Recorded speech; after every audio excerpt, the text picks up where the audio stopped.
Hello friends, welcome back to Pretty Corner. और आज हम करेंगे सकट चौथ वाले दिन सुनी जाने वाली संकटा देवी की कहानी। तो सकट चौथ वाले दिन जो है आपको तिल ले लेने हैं। तिल ज़रूर चाहिए आज की कथा में। आज की कथा तिल से सुनी जाती है। तो आप किसी भी चौकी या पटड़े पर लाल कपड़ा बिछा के गणेश जी की प्रतिमा रख लीजिए और लोटा ले लीजिए जल का, और धरती पे बैठकर आपको ये कहानी सुननी है। और इस दिन प्रसाद के रूप में जो है तिलकुटा बनता है। तिल को भून के उसके अंदर या तो आप गुड़ मिला लीजिए या बूरा। और ये कहानी करने के बाद, जब पूरा दिन व्रत करने के बाद शाम को आप व्रत खोलेंगे तो इसी प्रसाद से सबसे पहले व्रत खोलना है।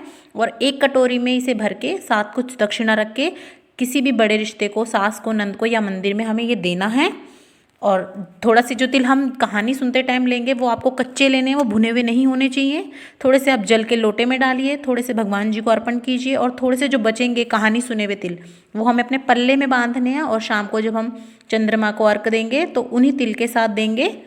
तो चलिए हम शुरू करते हैं संकटा देवी की कहानी। बोलो संकटा चौथ माता की जय। एक साहूकार साहूकारनी थे। वे दान धर्म पुण्य कुछ भी नहीं करते थे, जिसके कारण उनकी कोई औलाद नहीं थी। एक बार माघ महीने की चौथ का दिन पड़ा। कुछ औरतें माह चौथ की कहानी सुन रही थी। तब साहूकार ने उनके पास जाकर बोली, तुम ये क्या कर रही हो? वे बोली, आज चौथ का व्रत है, सो कहानी सुन रहे हैं। साहूकारनी ने पूछा, चौथ के व्रत से क्या होता है? तब वे बोली, इससे अन्न वस्त्र भंडार बेटा सब कुछ मिलता है।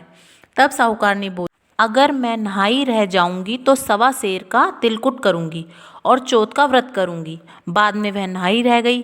फिर वह बोली, अगर मेरे लड़का हो जाएगा तो 2.5 सेर का तिलकुट करूंगी। उसका लड़का भी हो गया। फिर वह बोली, हे चौथ माता, मेरे लड़के की शादी हो जाए तो 1.25 मन का तिलकुट करूंगी। बेटे की शादी भी हो गई और बारात लेकर लड़का ब्याहने चल दिए। तो चौथ माता ने सोचा, यह साहूकारनी सबसे नहाई रही है, तिलकुट बोल रही है, अब तो बेटे की शादी भी हो रही है, तो भी एक बार भी तिलकुटा नहीं किया।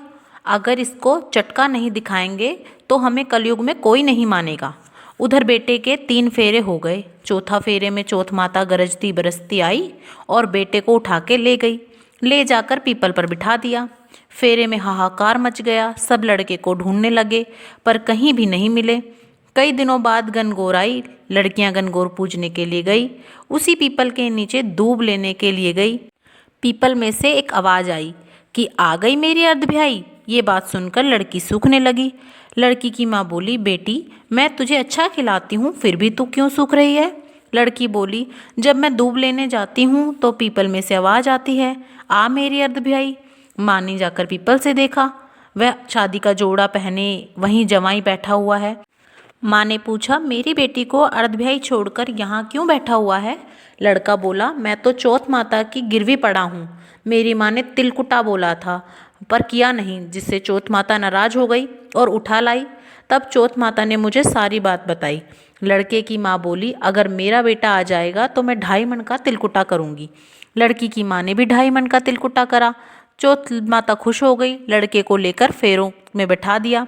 लड़के की शादी हो गई। जब लड़का बहू को लेकर अपने घर पहुंचा, बाद में साहूकारनी ने धूमधाम से चौथ माता का व्रत किया और 2.5 मन का तिलकुटा किया।